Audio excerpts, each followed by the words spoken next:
পৃথিবীতে একজন মানুষই শুধু জানতেন যে তিনি পৃথিবীতে কতদিন বাঁচবেন, সেটা হচ্ছে সাইয়েদনা আদম আলাইহিস সালাম। ওনাকে বলে দেওয়া হয়েছিল উমরুকা আলফু সানা, তুমি পৃথিবীতে বাঁচবে 1000 বছর। কয় বছর? সাইয়েদনা আদমের সামনে অনেকগুলো রূহ রাখা হলো। সাইয়েদনা আদম বললেন, এরা কারা? আল্লাহ বললেন, এরা হচ্ছে নাসালুক, তোমার বংশধর, পৃথিবীতে তোমার পর এরা পৃথিবীতে আসবে। সাইয়েদনা আদম বললেন, আল্লাহ ওই যে একটা রূহ দেখা যায়, এটার নাম কি? আল্লাহ বললেন, হাদা ইবনুকা দাউদ, এটা তোমার ছেলে দাউদ, সে দুনিয়াতে নবী হয়ে আসবে, তার ছেলে সুলাইমানও নবী হয়ে আসবে। সাইয়েদনা আদম বললেন, মাবুদ, আমার ছেলে দাউদের কত বছর হায়াত আপনি দিয়েছেন? আল্লাহ বললেন, 40 সানা, মাত্র 40 বছর, 4 ইয়ার্স। 40 বছর তোমার ছেলেটা বাঁচবে। ও আল্লাহ, আমি বাঁচবো কয় বছর? তুমি বাঁচবে 1000 বছর। সুবহানাল্লাহ। সাইয়েদনা আদম বললেন, মাবুদ, এত ফুটফুটে সুন্দর আমার ছেলে দাউদ, মাত্র 40 বছর দিলেন কেন? জিদ মিন উমরিহি, বাড়ায়া দেন। সুপারিশ করতেছে পোলার লাইগা কে? বাবা। আল্লাহ আপনি বাড়ায়া দেন। আল্লাহকে বাড়ানো যাবে না, লেখা হয়ে গেছে। রুফিআতিল আকলাম ওয়া জাফফাতিস সুহুফ, কলম তুলে নেওয়া হয়েছে আর কালি শুকায় গেছে, আর কিছু করা যাবে? সাইয়েদনা আদম বললেন, মাবুদ, আমার 1000 বছর কেন দিলেন? আমার এই সুন্দর ফুটফুটে ছেলেটারে শুধুমাত্র 40 বছর কেন দিলেন? ও মাবুদ, আমার 1000 বছরের দরকার নাই, আমার 1000 বছর থেকে 60 বছর আমি আমার ছেলেরে দিয়ে দিলাম। দাউদ আলাইহিস সালাম বাঁচবে 40 বছর, তো বাপ আদম যদি আরো 60 দেয়, 40 আর 60 মিলে কত হয়? ভালো হিসাব বোঝে, হ্যাঁ, 100। আর আদম আলাইহিস সালাম পেয়েছিলেন 1000 বছর, 60 কমে গেলে রইল কত? 940 বছর পৃথিবীতে থাকার পরে মালাকুল মাউত চলে এসেছে, কারণ এটা on time. The death will come on time, it never late, কখনো দেরি হয় না। আল্লাহ বললেন, লিকুল্লি উম্মাতিন আজালুন ফাইযা জাআ আজালুহুম লা ইস্তাখিরুনা সাআতান ওয়া লা ইস্তাকদিমুন। মৃত্যুর একটা নির্ধারিত সময় আমি বেঁধে দিয়েছি, অন টাইম। অন টাইমেই চলে আসে, 1 সেকেন্ড আগেও আসবে না, 1 সেকেন্ড পরেও আসবে না। 940 বছর বয়সে মালাকুল মাউত এসে হাজির, এসে বলল, জিতু আন আকবাদা রূহাক, রূহ কবজ করতে আসছি। আদম আলাইহিস সালাম বললেন, রূহ কবজ করতে আসছো মানে? আমি বাঁচবো তো 1000 বছর। কয় বছর? মালাকুল মাউত বললেন, না না, ওই যে আগের কথা স্মরণ করেন, আপনি 60 বছর দিয়া দিছিলেন। কয় না, আমি দেই নাই, আমি আরো বাঁচুম, আরো 60 বছর পাওনা আছি, আমি দেই নাই। মালাকুল মাউত বললেন, আপনি দিয়েছেন? আদম বলে, দেই নাই। মালাকুল মাউত বলে, আল্লাহ ঘটনা দেখেন, দিয়া কয় দেই নাই। আল্লাহ কয়, থাক, কথা কইস না, আয়া পর। নাসিয়া আদম ফানাসিয়া বানু, ভুলে গেছেন উনি। আমরা ভুলে যাই, আমরা খেয়ে বলছি খাই নাই, নিছিলাম পকেটে, কয় নেই নাই। এরকম ডাকাইত আছে না নাই? নাসিয়া আদম ফানাসিয়া বানু, বিশ্বনবী বললেন, আদম ভুলেছে তো তার সন্তানরাও ভুলে যায়। জাহাদা আদম ফাজাহাদাত যুররিয়াতু, আদম অস্বীকার করেছে, তার সন্তানরাও অস্বীকার করে। সেদিন থেকে আল কিতাব ওয়া শুহুদ, মানে লিখে রাখার সিস্টেম আর সাক্ষীর সিস্টেম চালু হয়েছে। সুবহানাল্লাহ পড়েন। 940 বছর বয়সে মালাকুল মাউত এসে আদম আলাইহিস সালামের রূহ নিতে পারে নাই। উনি 1000 বছর যখন হয়েছে, সাইয়েদনা আদম আলাইহিস সালামের রূহ কবজ করেছে। যেই দিন পৃথিবীর প্রথম মানব, প্রথম নবীর রূহ মালাকুল মাউত দুনিয়া এসে কবজ করেছে, ওই দিনটাও ছিল জুমাবার। আল্লাহু আকবার। আবার বিশ্বনবী বললেন, লা তাকুমুস সাআ ইল্লা ফি ইয়াউমিল জুমআহ, ইযা যুলজিলাতিল আরদু জিলজালাহা ওয়া আখরাজাতিল আরদু আসকালাহা, ইযা রুজ্জাতিল আরদু রাজ্জান ওয়া বুসাতিল জিবালু বাসসা। কিয়ামতের দিন পৃথিবীটাকে একটা প্রকম্পন দিয়ে কাঁপিয়ে দিবে কে? মারাত্মক একটা ঝাঁকুনি দিবে আল্লাহ, পুরো পৃথিবীটা কেঁপে ভেঙে চুরে খান খান হয়ে যাবে। এই ঝাঁকুনি আর আর্থকোয়েক, ভূমিকম্প এর ঘটনাটা যেদিন ঘটবে, ওই দিনটাও হচ্ছে জুমার দিন। কারণ দিন নয়, ফিহি খালাকাল্লাহু আদম, এই জুমার দিনে আল্লাহ তাআলা সাইয়েদনা আদম আলাইহিস সালামকে তৈরি করেছে। বিশ্বনবী বলেন, লাম্মা খালাকাল্লাহু আদম ওয়া কানা তুলুহু 60 যিরাআন, আল্লাহ তাআলা যখন আদম আলাইহিস সালামকে তৈরি করলেন, 60 হাত লম্বা করে তৈরি করলেন। আর আমরাও যারা জান্নাতে ঢুকবো, আমাদের আকৃতি থাকবে 60 হাত লম্বা।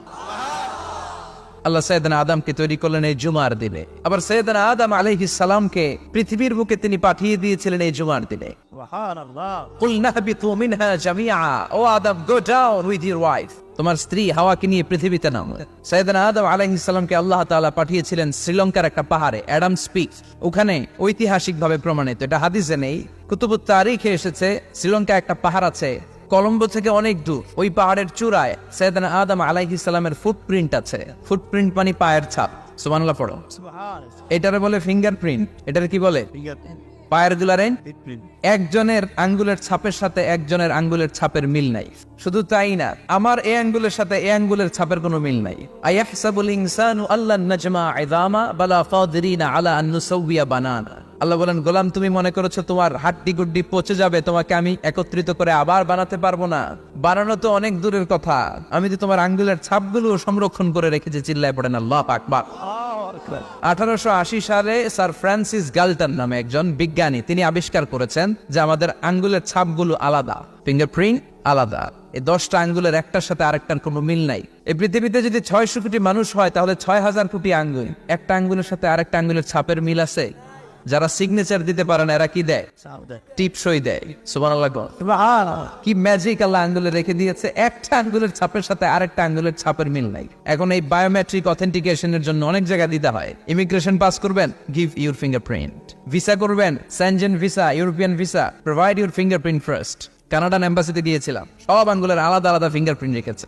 এখন এটা অথেন্টিকেশনের জন্য সিকিউরিটি পারপাস খুব গুরুত্বপূর্ণ। কিন্তু 1500 বছর আগে, 1880 মানে কি 200 বছর তো না, 200 বছর আগে বিজ্ঞানীরা আবিষ্কার করলো। 1500 বছর আগে সূরাতুল কিয়ামার ভিতরে ফিঙ্গারপ্রিন্টের কথা বলেছে কে? আর পায়ের টারে বলে ফুটপ্রিন্ট।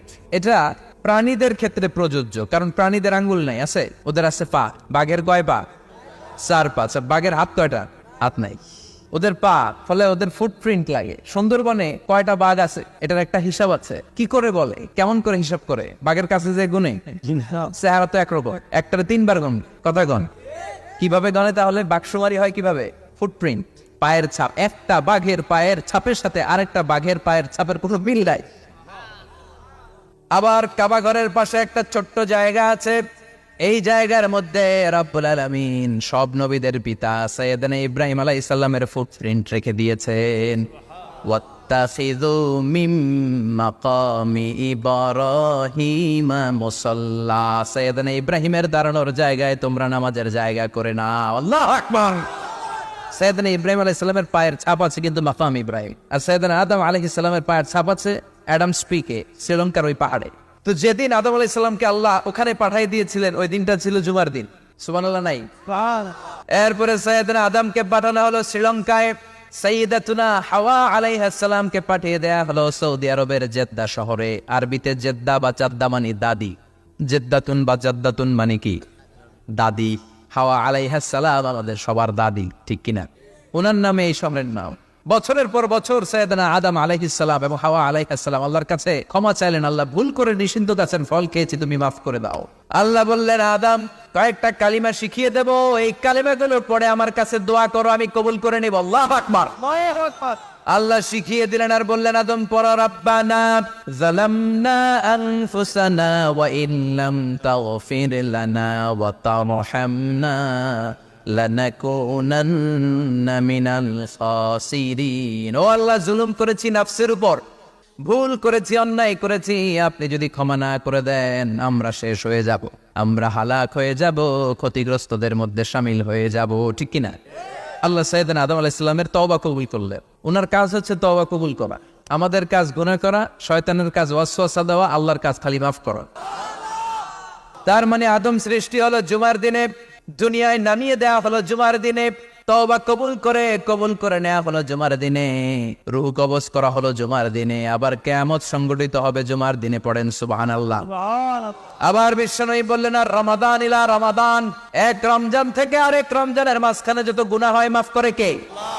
তারপরে বিশ্বনবী বললেন, আল উমরাতু ইলা আল উমরাহ, কেউ যদি একবার উমরা করে পরে আবার করলে 2 উমরার মাঝখানে গুনাহগুলো মাফ করে দেয় কে? আবার বিশ্বনবী বললেন, আল জুমআতু ইলাল জুমআ কাফফারাতুন লিমা বাইনাহুমা, এক জুমার পর থেকে সামনের জুমা আসা পর্যন্ত যে সগীরা গুনাহগুলো হয় সবগুলো সগীরা গুনাহ মাফ করে দেয় কে? সারা সপ্তাহে ভুল ত্রুটি অন্যায় যা করলাম জুমার নামাজের বদৌলতে সব গুনাহ মাফ করে দেয় কে? এই দামি দিনটাকে আল্লাহ ইহুদিদের দিতে চেয়েছিলেন, পায় নাই। আলহামদুলিল্লাহ কবেন না? তারা ইখতিলাফ করে হারাইছে এটা। এই দামি দিনটা রব্বুল আলামিন নাসারাদেরকে দিতে চেয়েছিলেন, ফাখতালাফু, ওরাও ইখতিলাফ করে হারাইছে। এজন্য ইখতিলাফ ভালো জিনিস না খারাপ জিনিস? ইহুদিদেরকে আল্লাহ দিতে চাইলেন, ইখতিলাফ করে হারাইছে, নাসারারাও হারাইছে। ফাজা আল্লাহু বিনা ফাহাদানা বিহাদা দ্বীন, রব্বুল আলামিন এই দিনটা আমাদেরকে দিলেন, আমরা ইখতিলাফ করি নাই, বিশ্বনবীর হাতে হাত রেখে ঐক্য করে ঘোষণা দিয়েছি জুমার দিন আমাদের সাপ্তাহিক দিন।